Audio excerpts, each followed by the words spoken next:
गुरु रू प्यारी साध संगत जी, वाहिगुरू जी का खालसा वाहिगुरू जी की फतेह। प्रोफैसर पूरन सिंह जी की कमोलक लिखत है जिस दा सिरलेख है नाम अते सिमरन। इस विच आप जी ने सिमरन दे डूंगे भावां दा वर्णन कीता है। आम तौर ते सिमरन नूं रटन मात्र समझिया जांदा है, पर इस लिखत विच आप जी ने दर्शाया है कि सिमरन द्वारा किवें असीं सुतंत्रता दे मंडल विच वस सकदे हां। साडे संसार तो बिना कोई होर भी मुकतगामी संसार है, उस दा वर्णन कीता है। उत्थे सिमरन द्वारा उस नाल सांझ पाई जा सकदी है। फिर आप जी ने इस मंडल तो परे जिहड़े होर आत्मक जीवन दा संसार है उस दा वर्णन कीता है। उस आत्मक संसार दे कुछ उदाहरण भी दिते हैं ਜਿਹੜੇ ਉੱਥੇ ਵੀ ਸਾਨੂੰ ਬੰਧਨਾਂ ਵਿੱਚ ਫਸਾਈ ਰੱਖਦੇ ਹਨ। ਜਿਵੇਂ ਅਸੀਂ ਇੱਥੇ ਮੋਹ ਕਰਦੇ ਹਾਂ, ਉੱਥੇ ਸਾਨੂੰ ਮਰ ਚੁੱਕੇ ਮਾਤਾ ਪਿਤਾ ਚਾਚੇ ਤਾਏ ਦਾਦੇ ਪੜਦਾਦੇ ਆਦਿ ਆ ਘੇਰਦੇ ਹਨ, ਉਸ ਦੁਆਰਾ ਜਕੜੇ ਜਾਂਦੇ ਹਾਂ। ਕਈ ਐਸੀਆਂ ਭੋਲੀਆਂ ਭਾਲੀਆਂ ਰੂਹਾਂ ਹੁੰਦੀਆਂ ਹਨ ਜੋ ਕਿਸੇ ਅਖੌਤੀ ਗੁਰੂ, ਜੋ ਕਿਸੇ ਸੰਤ ਦੇ ਰੂਪ ਵਿੱਚ, ਗੁਰਮੁਖ ਦੇ ਰੂਪ ਵਿੱਚ ਸਾਨੂੰ ਪ੍ਰਭਾਵਿਤ ਕਰਦਾ ਹੈ, ਮੰਤਰ ਮੁਗਤ ਕਰਕੇ ਦਮ ਦੁਆਰਾ ਆਪਣੇ ਵਸ ਕਰ ਲੈਂਦਾ ਹੈ, ਉਸ ਵਿੱਚ ਜਕੜੇ ਜਾਂਦੇ ਹਨ। ਕਈ ਬੌਧਿਕ ਚਮਤਕਾਰੀ ਸ਼ਕਤੀ ਤੋਂ ਪ੍ਰਭਾਵਿਤ ਹੋ ਜਾਂਦੇ ਹਨ। ਸੋ ਇਸ ਤਰ੍ਹਾਂ ਕੁਝ ਕੁ ਆਤਮਕ ਸੰਸਾਰ ਦੇ ਬਾਰੇ ਦਰਸਾਇਆ ਹੈ। ਮਰਨ ਤੋਂ ਪਿੱਛੋਂ ਜਦੋਂ ਅਸੀਂ ਉਸ ਵਿੱਚ ਵੀ ਜਕੜੇ ਰਹਿੰਦੇ ਹਾਂ, ਬੰਧਨ ਮੁਕਤ ਨਹੀਂ ਹੋ ਸਕਦੇ। ਫਿਰ ਇਸ ਤੋਂ ਪਰੇ ਆਪ ਜੀ ਨੇ ਸੁਤੰਤਰਤਾ ਦੇ ਮੰਡਲ ਦਾ ਜ਼ਿਕਰ ਕੀਤਾ ਹੈ ਕਿ ਉੱਥੇ ਅਸੀਂ ਕਿਵੇਂ ਆਪਣੀ ਪਹੁੰਚ ਬਣਾ ਸਕਦੇ ਹਾਂ ਕਿ ਮੌਤ ਤੋਂ ਮਗਰੋਂ ਵੀ ਸਾਨੂੰ ਉੱਥੇ ਪ੍ਰਵੇਸ਼ ਹੋਣ ਦਾ ਪਰਵਾਨਾ ਮਿਲੇ। ਸੋ ਇਹ ਸਭ ਕੁਝ ਸੰਭਵ ਨਾਮ ਸਿਮਰਨ ਦੁਆਰਾ ਹੈ, ਪਰ ਇਹ ਵੀ ਦਰਸਾਇਆ ਹੈ ਕਿ ਨਾਮ ਸਿਮਰਨ ਗੁਰ ਪ੍ਰਸਾਦ ਹੈ। ਕਈ ਵਾਰੀ ਤਾਂ ਗੁਰੂ ਜੀ ਸੁੱਤਿਆਂ ਨੂੰ ਜਗਾ ਕੇ ਦਾਤ ਬਖਸ਼ ਦਿੰਦੇ ਹਨ, ਤੇ ਕਈ ਵਾਰੀ ਜਿਹੜੇ ਆਪਣੇ ਆਪ ਨੂੰ ਇਹ ਸਮਝਦੇ ਹਨ ਕਿ ਮੈਨੂੰ ਸਾਰੇ ਵਿਧਾਨ ਦਾ ਪਤਾ ਹੈ ਕਿ ਸਿਮਰਨ ਕੀ ਹੈ, ਕਿਵੇਂ ਪ੍ਰਾਪਤੀ ਕਰਨੀ ਹੈ, ਉਹ ਇਸ ਦਾਤ ਤੋਂ ਵਾਂਝੇ ਰਹਿ ਜਾਂਦੇ ਹਨ। ਪਰ ਕੌਣ ਹਨ ਜਿਹੜੇ ਗੁਰਪ੍ਰਸਾਦ ਦੇ ਪਾਤਰ ਬਣਦੇ ਹਨ? ਇਸ ਸਾਰੇ ਵਿਸ਼ੇ ਨੂੰ ਬੜਾ ਖੋਲ ਕੇ ਦਰਸਾਇਆ ਹੈ। ਆਓ ਪਿਆਰ ਨਾਲ ਸਰਵਣ ਕਰਨ ਦੀ ਕੋਸ਼ਿਸ਼ ਕਰੀਏ ਜੀ। ਗੁਰੂ ਦੇ ਮੰਡਲ ਵਿੱਚ ਗੁਰਪ੍ਰਸਾਦ ਇੱਕ ਸੰਪੂਰਨ ਵਰਤਾਰਾ ਹੈ। ਇਸ ਲਈ ਨਾਮ ਤੇ ਸਿਮਰਨ ਗੁਰੂ ਘਰ ਵਿੱਚ ਜੀਵਨ ਦੇ ਹੋਣ ਦੇ ਨੇਮ ਹਨ। ਹਾਂਜੀ, ਫਿਰ ਦੁਹਰਾ ਦਈਏ ਕਿ ਗੁਰੂ ਦੇ ਮੰਡਲ ਵਿੱਚ ਗੁਰਪ੍ਰਸਾਦ ਇੱਕ ਸੰਪੂਰਨ ਵਰਤਾਰਾ ਹੈ। ਇਸ ਲਈ ਨਾਮ ਤੇ ਸਿਮਰਨ ਗੁਰੂ ਘਰ ਵਿੱਚ ਜੀਵਨ ਦੀ ਹੋਣ ਦੇ ਨੇਮ ਹਨ। ਸਰਗੁਣ ਸਰੂਪ ਪ੍ਰਭੂ ਦਾ ਨਾਮ ਵੀ ਹੈ ਤੇ ਰੂਪ ਵੀ। ਉਸ ਪ੍ਰਭੂ ਤੋਂ ਬਿਨਾਂ ਹੋਰ ਕੁਝ ਵੀ ਨਹੀਂ ਹੋ ਸਕਦਾ। ਸ਼ਬਦ ਦਾ ਵੀ ਰੂਪ ਹੈ ਅਤੇ ਨਾਦ ਦਾ ਵੀ ਰੂਪ ਹੈ। ਮੱਧਕਾਲ ਦੇ ਭਾਰਤੀ ਭਗਤੀ ਮਤ ਵਿੱਚ ਸ਼ਬਦ, ਨਾਮ ਤੇ ਸਿਮਰਨ ਸੰਕਲਪਗਤ ਸਰੂਪ ਵਿੱਚ ਮੁੱਖ ਕੇਂਦਰੀ ਨੁਕਤੇ ਹਨ। ਜੇ ਇਹਨਾਂ ਸ਼ਬਦਾਂ ਤੋਂ ਭਾਵ ਇਹਨਾਂ ਦੇ ਵਾਸਤਵਿਕ ਸਰੂਪ ਦਾ ਹੈ, ਜਿਹੜਾ ਕਿ ਉਹਨਾਂ ਭਗਤਾਂ ਵਿੱਚ ਪ੍ਰਚਲਿਤ ਸੀ, ਤਾਂ ਇਸ ਪੱਖ ਤੋਂ ਸਿੱਖ ਮਤ ਕੇਵਲ ਇੱਕ ਸਵਪਨ ਮੰਡਲ ਦਾ ਇੱਕ ਰਹੱਸਵਾਦੀ ਅਨੁਭਵ ਬਣ ਕੇ ਹੀ ਰਹਿ ਜਾਵੇਗਾ, ਜੋ ਆਪਣੇ ਅਨੰਤ ਸਰੂਪ ਵਿੱਚ ਅਨੰਤ ਵਿੱਚ ਲੀਨ ਹੋ ਜਾਂਦਾ ਹੈ। ਇਹ ਇੱਕ ਅਜਿਹਾ ਆਨੰਦਮਈ ਅਨੁਭਵ ਹੈ ਜੋ ਆਪਣੇ ਆਪ ਨੂੰ ਇਸ ਤਰ੍ਹਾਂ ਬੰਦ ਕਰ ਲੈਂਦਾ ਹੈ ਜਾਂ ਸੁੰਗੇੜ ਲੈਂਦਾ ਹੈ ਕਿ ਉਹ ਆਨੰਦ ਦਾ ਇੱਕ ਅਜਿਹਾ ਨਿਰਜਿਨ ਸੰਕਲਪ ਬਣ ਜਾਂਦਾ ਹੈ ਜੋ ਇਸ ਗੱਲ ਉੱਤੇ ਆਧਾਰਿਤ ਹੈ ਕਿ ਸਮ ਇੱਕੋ ਹੀ ਹੈ। ਇਸ ਪ੍ਰਕਾਰ ਇਹ ਸੰਕਲਪ ਤਾਂ ਇੱਕ ਤਰ੍ਹਾਂ ਨਾਲ ਯੋਗ ਮਤ ਦੇ ਸਿਧਾਂਤਾਂ ਦਾ ਹੀ ਇੱਕ ਸੋਧਿਆ ਹੋਇਆ ਰੂਪ ਹੈ, ਜਿਸ ਦਾ ਗੁਰੂ ਸਾਹਿਬਾਨ ਨੇ ਜ਼ੋਰਦਾਰ ਖੰਡਨ ਕੀਤਾ ਹੈ। ਹੁਣ ਵੀ ਭਗਵੇ ਕੱਪੜੇ ਪਾਈ ਨਾਮ ਦਾ ਰਟਨ ਕਰਨ ਵਾਲੇ ਗੰਗਾ ਜਮਨਾ ਦੇ ਕੰਢਿਆਂ ਉੱਤੇ ਬਿਨਾਂ ਕਿਸੇ ਮਨੋਰਥ ਦੇ ਬੈਠੇ ਹਨ। ਅਜਿਹੀ ਸ਼ਾਂਤੀ ਜੋ ਇਸ ਤਰ੍ਹਾਂ ਦੀ ਸਾਧਨਾ ਦੁਆਰਾ ਪ੍ਰਾਪਤ ਹੁੰਦੀ ਹੈ, ਸਹਿਜਾਤਮਕ ਨਹੀਂ ਹੁੰਦੀ। ਫਿਰ ਦੁਹਰਾ ਦਈਏ, ਹੁਣ ਵੀ ਭਗਵੇਂ ਕੱਪੜੇ ਪਾਈ ਨਾਮ ਦਾ ਰਟਨ ਕਰਨ ਵਾਲੇ ਗੰਗਾ ਜਮਨਾ ਦੇ ਕੰਢਿਆਂ ਉੱਤੇ ਬਿਨਾਂ ਕਿਸੇ ਮਨੋਰਥ ਦੇ ਬੈਠੇ ਹਨ। ਅਜਿਹੀ ਸ਼ਾਂਤੀ ਜੋ ਇਸ ਤਰ੍ਹਾਂ ਦੀ ਸਾਧਨਾ ਦੁਆਰਾ ਪ੍ਰਾਪਤ ਹੁੰਦੀ ਹੈ, ਸਹਿਜਾਤਮਕ ਨਹੀਂ ਹੁੰਦੀ। ਸਿਰਜਨਾਤਮਕਤਾ ਹੀ ਇੱਕ ਅਜਿਹੀ ਪਰਖ ਕਸਵੱਟੀ ਹੈ ਜੋ ਸਜਿਨ ਸ਼ਾਂਤੀ ਨੂੰ ਨਿਰਜਿਨ ਸ਼ਾਂਤੀ ਨਾਲੋਂ ਨਿਖੇੜਦੀ ਹੈ। ਗੁਰੂ ਸਾਹਿਬਾਨ ਦਾ ਨਾਮ ਤੇ ਸਿਮਰਨ ਤੋਂ ਉਹ ਭਾਵ ਨਹੀਂ ਸੀ ਜੋ ਬ੍ਰਾਹਮਣ ਮਤ ਵਿੱਚ ਪ੍ਰਚਲਿਤ ਸੀ। ਗੁਰੂ ਸਾਹਿਬਾਨ ਲਈ ਨਾਮ ਤੇ ਸਿਮਰਨ ਦਾ ਇੱਕ ਕਦਾਚਿਤ ਭਾਵ ਨਹੀਂ ਸੀ ਕਿ ਇਸ ਸਾਧਨਾ ਦੁਆਰਾ ਅਰੂਪ, ਅਗਿਆਤ ਤੇ ਅਨੰਤ ਵਿੱਚ ਸਮਾ ਕੇ ਆਪਣੇ ਆਪ ਨੂੰ ਖੀਣ ਕਰ ਲਿਆ ਜਾਵੇ। ਸਗੋਂ ਗੁਰੂ ਸਾਹਿਬਾਨ ਦਾ ਮਨੋਰਥ ਤਾਂ ਇਸ ਸੁਨ ਮੰਡਲ ਨੂੰ ਸਹੰਸਰ ਰੂਪਾਂ ਤੇ ਹਸਤੀਆਂ ਦੁਆਰਾ ਭਰਪੂਰ ਕਰ ਲੈਣਾ ਸੀ। ਇਹ ਤਾਂ ਸੁੰਦਰਤਾ ਦਾ ਉਹ ਬੈਕੁੰਠ ਧਾਮ ਹੁੰਦਾ ਹੈ ਜੋ ਨਾਮ ਦੁਆਰਾ ਨਾਮ ਅਤੇ ਰੂਪ ਵਿੱਚ ਜੀਵਤ ਹੁੰਦੇ ਹਨ। ਫਿਰ ਦੁਹਰਾ ਦਈਏ, ਗੁਰੂ ਸਾਹਿਬਾਨ ਲਈ ਨਾਮ ਤੇ ਸਿਮਰਨ ਦਾ ਇਹ ਕਦਾਚਿਤ ਭਾਵ ਨਹੀਂ ਸੀ ਕਿ ਇਸ ਸਾਧਨਾ ਦੁਆਰਾ ਅਰੂਪ, ਅਗਿਆਤ ਤੇ ਅਨੰਤ ਵਿੱਚ ਸਮਾ ਕੇ ਆਪਣੇ ਆਪ ਨੂੰ ਖੀਣ ਕਰ ਲਿਆ ਜਾਵੇ। ਸਗੋਂ ਗੁਰੂ ਸਾਹਿਬਾਨ ਦਾ ਮਨੋਰਥ ਤਾਂ ਇਸ ਸੁਨ ਮੰਡਲ ਨੂੰ ਸਹੰਸਰ ਰੂਪਾਂ ਤੇ ਹਸਤੀਆਂ ਦੁਆਰਾ ਭਰਪੂਰ ਕਰ ਲੈਣਾ ਸੀ। ਇਹ ਤਾਂ ਸੁੰਦਰਤਾ ਦਾ ਉਹ ਬੈਕੁੰਠ ਧਾਮ ਹੁੰਦਾ ਹੈ ਜੋ ਨਾਮ ਦੁਆਰਾ ਨਾਮ ਤੇ ਰੂਪ ਵਿੱਚ ਜੀਵਤ ਹੁੰਦੇ ਹਨ। ਕਿਸ ਦਾ ਨਾਮ, ਕਿਸ ਦਾ ਸਿਮਰਨ ਤੇ ਯਾਦ? ਪੁਰਾਣਾਂ ਵਿੱਚ ਜਪ ਤੇ ਉਪਨਿਸ਼ਦਾਂ ਵਿੱਚ ਸ਼ਬਦ ਓਮ ਦਾ ਉਚਾਰਨ ਨਾਮ ਸਿਮਰਨ ਦਾ ਵਰਤਾਰਾ ਬਣਿਆ ਰਿਹਾ ਹੈ। ਸਨਾਤਨ ਅਰਥਾਂ ਵਿੱਚ ਸਿਮਰਨ ਨਿਰਪੇਖ ਬ੍ਰਹਮ ਦੇ ਦਰਸ਼ਨ ਸੂਤਰ ਦਾ ਸਾਧਨਾ ਮਾਰਗ ਜਾਂ ਅਭਿਆਸ ਸੀ। ਇਸ ਦਾ ਉਦੇਸ਼ ਉਸ ਮਾਨਸਿਕ ਅਮੂਰਤ ਦੇ ਲਕਸ਼ ਤੱਕ ਪਹੁੰਚਣਾ ਸੀ ਜਿਸ ਨੂੰ ਬ੍ਰਹਮ ਗਿਆਨੀ ਦੀ ਸੰਗਿਆ ਦਿੱਤੀ ਗਈ ਸੀ। ਇਸ ਅਵਸਥਾ ਵਿੱਚ ਹੋਰ ਸਾਰੇ ਪ੍ਰਤੀਪੱਖ ਅਲੋਪ ਹੋ ਜਾਂਦੇ ਹਨ। ਇਹ ਕੋਈ ਕਿਰਿਆਸ਼ੀਲ ਅਵਸਥਾ ਨਹੀਂ ਹੁੰਦੀ, ਸਗੋਂ ਨਿਸ਼ਕਿਰਿਆ ਸਰੂਪ ਵਾਲੀ ਸ਼ਾਂਤੀ ਦੀ ਮਨੋਦਸ਼ਾ ਹੁੰਦੀ ਹੈ।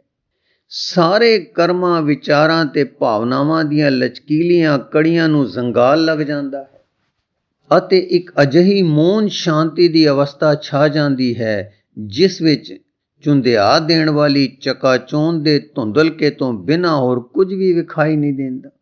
ਇਸ ਸੰਕਲਪ ਨੇ ਹਿੰਦੂ ਯਾਨੀ ਜੋਗੀ ਨੂੰ ਨਾਭੀ ਵੱਲ ਇਸ ਆਸ ਉੱਤੇ ਤੱਕਣ ਵੱਲ ਲਾ ਦਿੱਤਾ ਕਿ ਇੱਥੋਂ ਹੀ ਸਾਰਾ ਬ੍ਰਹਿਮੰਡ ਉਤਪੰਨ ਹੋਵੇਗਾ। ਪਰ ਹਾਲੇ ਤੱਕ ਤਾਂ ਇਹ ਇੱਥੋਂ ਉਤਪੰਨ ਹੋਇਆ ਨਹੀਂ ਹੈ। ਹਿੰਦੂ ਚਿੰਤਕਾਂ ਨੇ ਪਰਮਾਤਮਾ ਦੇ ਸਹੰਸਰ ਨਾਮ ਕਾੜੇ ਹਨ। ਇਹ ਵਰਤਾਰਾ ਗੁਰੂ ਨਾਨਕ ਦੇਵ ਜੀ ਤੋਂ ਪਹਿਲਾਂ ਤੇ ਪਿੱਛੋਂ ਵੀ ਜਾਰੀ ਰਿਹਾ ਹੈ। ਬ੍ਰਾਹਮਣ ਮਤ ਦੇ ਧਰਮ ਸ਼ਾਸਤਰਾਂ ਵਿੱਚ ਇਸ ਗੱਲ ਦੀ ਵਿਆਖਿਆ ਕੀਤੀ ਗਈ ਹੈ ਕਿ ਇਹਨਾਂ ਨਾਮਾਂ ਦੇ ਰਟਣ ਮਾਤਰ ਨਾਲ ਸਤਗੁਣਾਂ ਦੀ ਪ੍ਰਾਪਤੀ ਹੁੰਦੀ ਹੈ। ਉਹ ਦਲਿਦਰੀ ਲੋਕ ਜਿਨ੍ਹਾਂ ਵਿੱਚ ਕਿਸੇ ਸ਼ੁਭ ਕਰਮ ਨੂੰ ਕਰਨ ਲਈ ਅੰਤਰੀਵ ਸ਼ਕਤੀ ਬਾਕੀ ਨਹੀਂ ਸੀ ਰਹੀ, ਇਸ ਤਰ੍ਹਾਂ ਨਾਮ ਦੇ ਉਚਾਰਨ ਵਿੱਚ ਲੱਗ ਗਏ ਤੇ ਇਸ ਤਰ੍ਹਾਂ ਦੇ ਨਾਮ ਦੇ ਰਟਣ ਨੂੰ ਸਭ ਧਾਰਮਿਕ ਯਤਨਾਂ ਦਾ ਅੰਤਮ ਲਕਸ਼ ਮੰਨਣ ਲੱਗੇ। ਕੁਝ ਇਸ ਪ੍ਰਕਾਰ ਦੀ ਕੁਝ ਸੁਸੰਗਠਿਤ ਸਾਧਨਾ ਦੇ ਫਲਸਰੂਪ ਹੋ ਸਕਦਾ ਹੈ ਕਿ ਕੁਝ ਹਾਲਤਾਂ ਵਿੱਚ ਮਨ ਦੀ ਇਕਾਗਰਤਾ ਵਿੱਚ ਕੋਈ ਵਾਧਾ ਹੋਇਆ ਹੋਵੇ।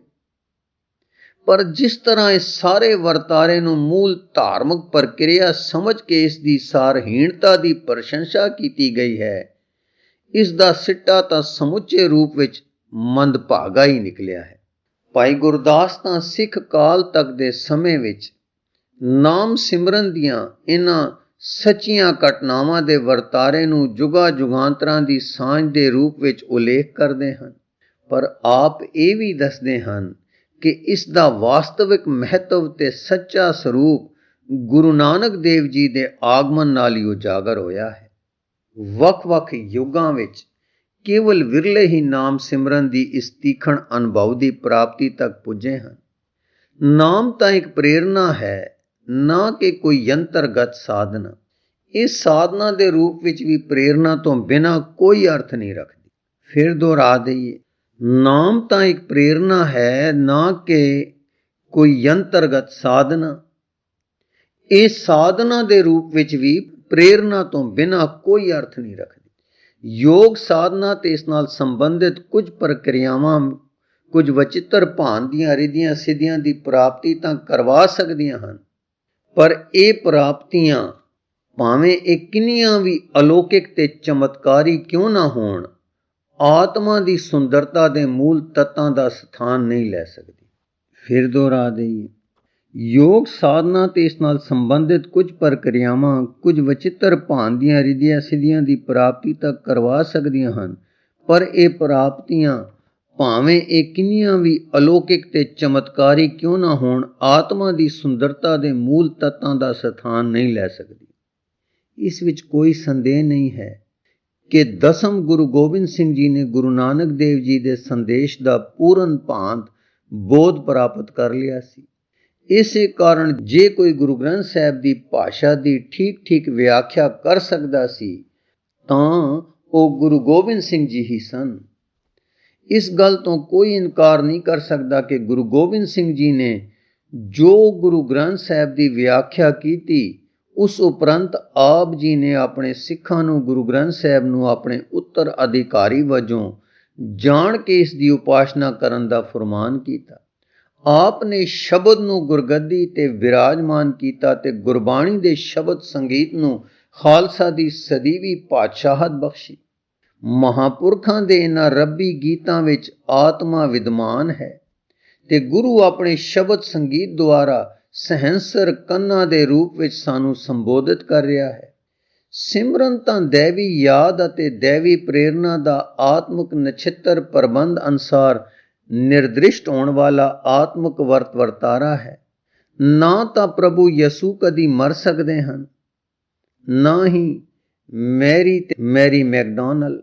ਇਹ ਇਸ ਲੋਕ ਵਿੱਚ ਵਿਚਰਨ ਨਾਲੋਂ ਉਹ ਪਰਲੋਕ ਵਿੱਚ ਵਧੇਰੇ ਜੀਵਤ ਰੂਪ ਵਿੱਚ ਵਿਚਰ ਰਹੇ ਹਨ।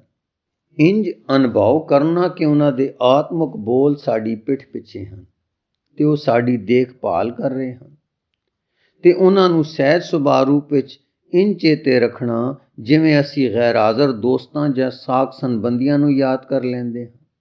ਇਹੋ ਹੀ ਆਤਮਿਕ ਰੂਪ ਵਿੱਚ ਨਾਮ ਤੇ ਸਿਮਰਨ ਹੈ। ਗੁਰੂ ਨਾਨਕ ਦੇਵ ਜੀ ਵੀ ਨਾਮ ਤੇ ਸਿਮਰਨ ਨੂੰ ਇਸੇ ਰੂਪ ਵਿੱਚ ਹੀ ਲੈਂਦੇ ਹਨ। ਇਹ ਚੇਤਨਾ ਕਿ ਗਗਨ ਮੰਡਲ ਸਾਡੀ ਪਿੱਠ ਪਿੱਛੇ ਹੈ, ਇਹੋ ਹੀ ਨਾਮ ਵਿੱਚ ਵਿਚਰਨ ਦਾ ਭਾਵ ਹੈ। ਹਾਂਜੀ, ਫਿਰ ਦੁਹਰਾ ਦਈਏ, ਇਹ ਚੇਤਨਾ ਕਿ ਗਗਨ ਮੰਡਲ ਸਾਡੀ ਪਿੱਠ ਪਿੱਛੇ ਹੈ, ਇਹੋ ਹੀ ਨਾਮ ਵਿੱਚ ਵਿਚਰਨ ਦਾ ਭਾਵ ਹੈ। ਆਤਮਿਕ ਸੰਸਾਰ ਦੇ ਇਹਨਾਂ ਹਨੇਰੇ ਮੰਡਲਾਂ ਵਿੱਚ ਆਸਾਂ ਮਨਸਾਂ ਦੇ ਬੰਧਨ ਵਿੱਚ ਫਾਤਿਹ ਜੀ ਵਿਚਰ ਰਹੇ ਹਨ। ਇਹ ਮਨੁੱਖ ਨੂੰ ਅੱਗੇ ਪਰਲੋਕ ਵਿੱਚ ਸੁਰੱਖਿਅਤ ਜਾਣ ਨਹੀਂ ਦਿੰਦੇ। ਇਹਨਾਂ ਹਨੇਰੇ ਮੰਡਲਾਂ ਵਿੱਚ ਹੀ ਉਹਨਾਂ ਦੀਆਂ ਗੰਦੀਆਂ ਬਸਤੀਆਂ ਹਨ, ਜਿਨ੍ਹਾਂ ਨੇ ਕੀਤੇ ਅਪਰਾਧਾਂ ਦੁਆਰਾ ਆਪਣੀ ਪਵਿੱਤਰਤਾ ਨੂੰ ਭੰਗ ਕਰ ਦਿੱਤਾ ਹੈ। ਇਹ ਉਹ ਮਨੁੱਖ ਹੈ ਜਿਸ ਨੇ ਆਪਣੀ ਹੀ ਹਿੰਸਕ ਕਰਮਾਂ ਦੁਆਰਾ ਆਪਣੇ ਆਪ ਨੂੰ ਜ਼ੰਜੀਰਾਂ ਵਿੱਚ ਬੰਨ੍ਹ ਲਿਆ ਹੈ। ਇਹ ਤਾਂ ਉਸ ਲਈ ਆਤਮਘਾਤੀ ਗੱਲ ਸਿੱਧ ਹੋਈ, ਕਿਉਂ ਜੋ ਇਸ ਨਾਲ ਉਸ ਦੀ ਆਤਮਾ ਵਿੱਚ ਭੁੰਗ ਪੈਦਾ ਹੋ ਗਿਆ ਹੈ ਅਤੇ ਉਹ ਸਰੀਰਕ ਮ੍ਰਿਤੂ ਤੋਂ ਪਿੱਛੇ ਵੀ ਬੰਧਨ ਮੁਕਤ ਨਹੀਂ ਹੋ ਸਕਦਾ। ਫਿਰ ਦੁਹਰਾ ਦਈਏ, ਆਤਮਿਕ ਸੰਸਾਰ ਦੇ ਇਹਨਾਂ ਹਨੇਰੇ ਮੰਡਲਾਂ ਵਿੱਚ ਆਸਾਂ ਮਨਸਾ ਦੇ ਬੰਧਨਾਂ ਵਿੱਚ ਫਾਤਿਹ ਜੀ ਵਿਚਰ ਰਹੇ ਹਨ। ਇਹ ਮਨੁੱਖ ਨੂੰ ਅੱਗੇ ਪਰਲੋਕ ਵਿੱਚ ਸੁਰੱਖਿਅਤ ਜਾਣ ਨਹੀਂ ਦਿੰਦੇ। ਇਹਨਾਂ ਹਨੇਰੇ ਮੰਡਲਾਂ ਵਿੱਚ ਹੀ ਉਹਨਾਂ ਦੀਆਂ ਗੰਦੀਆਂ ਬਸਤੀਆਂ ਹਨ, ਜਿਨ੍ਹਾਂ ਨੇ ਕੀਤੇ ਅਪਰਾਧਾਂ ਦੁਆਰਾ ਆਪਣੀ ਪਵਿੱਤਰਤਾ ਨੂੰ ਭੰਗ ਕਰ ਦਿੱਤਾ ਹੈ। ਇਹ ਉਹ ਮਨੁੱਖ ਹੈ ਜਿਸ ਨੇ ਆਪਣੀ ਹੀ ਹਿੰਸਕ ਕਰਮਾਂ ਦੁਆਰਾ ਆਪਣੇ ਆਪ ਨੂੰ ਜ਼ੰਜੀਰਾਂ ਵਿੱਚ ਬੰਨ੍ਹ ਲਿਆ ਹੈ। ਇਹ ਤਾਂ ਉਸ ਲਈ ਆਤਮਘਾਤੀ ਗੱਲ ਸਿੱਧ ਹੋਈ, ਕਿਉਂ ਜੋ ਇਸ ਨਾਲ ਉਸ ਦੀ ਆਤਮਾ ਵਿੱਚ ਭੁੰਗ ਪੈਦਾ ਹੋ ਗਿਆ ਹੈ ਅਤੇ ਉਹ ਸਰੀਰਕ ਮ੍ਰਿਤੂ ਤੋਂ ਪਿੱਛੋਂ ਵੀ ਬੰਧਨ ਮੁਕਤ ਨਹੀਂ ਹੋ ਸਕਦਾ। ਉਸ ਨੂੰ ਤਾਂ ਉਦੋਂ ਹੀ ਮੁਕਤੀ ਮਿਲ ਸਕਦੀ ਹੈ ਜਦੋਂ ਉਹ ਸੰਜੋਗ ਵਸ ਨਿਰਪੇਖ ਸੁਤੰਤਰਤਾ ਦੇ ਉਚੇਰੇ ਮੰਡਲਾਂ ਵਿੱਚ ਪ੍ਰਵੇਸ਼ ਕਰ ਜਾਂਦਾ ਹੈ।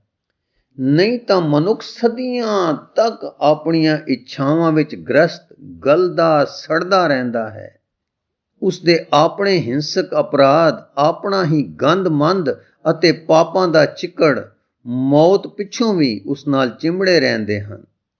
ਹਾਂਜੀ, ਉਸ ਨੂੰ ਤਾਂ ਉਦੋਂ ਹੀ ਮੁਕਤੀ ਮਿਲ ਸਕਦੀ ਹੈ ਜਦੋਂ ਉਹ ਸੰਜੋਗ ਵਸ ਨਿਰਪੇਖ ਸੁਤੰਤਰਤਾ ਦੇ ਉਚੇਰੇ ਮੰਡਲਾਂ ਵਿੱਚ ਪ੍ਰਵੇਸ਼ ਕਰ ਜਾਂਦਾ ਹੈ।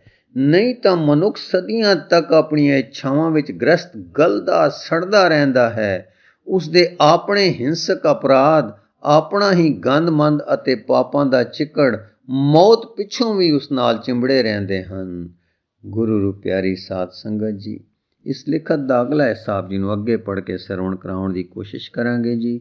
ਵਾਹਿਗੁਰੂ ਜੀ ਕਾ ਖਾਲਸਾ, ਵਾਹਿਗੁਰੂ ਜੀ ਕੀ ਫਤਿਹ।